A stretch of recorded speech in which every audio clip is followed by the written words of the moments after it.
बहुत घटना एवं सामना को आसी जड़े निर्माण श्रमिकों टंका को चलू करने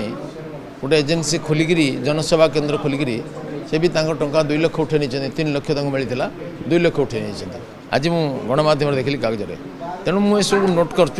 विरुद्ध में कार्यानुष्ठान करने सब प्रकार व्यवस्था कर अपराधी मान को छड़ा ना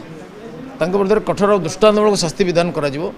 अपराधी प्रमाण देले गिरफ हे टंका भी रिकवरी कर आईन अनुसार कार्यानुष्ठान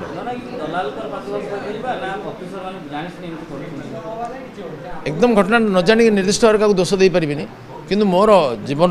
30-40 वर्ष अनुभव कहूँ जे अनेक जगह दलाल माने निजे करते अफिसर जान ना के जगह दलाल माने अफिसर मान सहयोग करते जमी धरते नीलगिरी सब कलेक्टर सिग्नेचर जाल करते जड़े कर्मचारी सब कलेक्टर चार्ज थे मधुसूदन मैडम सी जानी नथिले से जानिया पर एफआईआर देले जानिया पर अफिसर चुप रोचंती से जानवे अफिसर हिताधिकारी अच्छा जो अफिसर कार्यानुष्ठान नौ से हिताधिकारी ना अनुसंधान जना पड़ो जानते नहीं।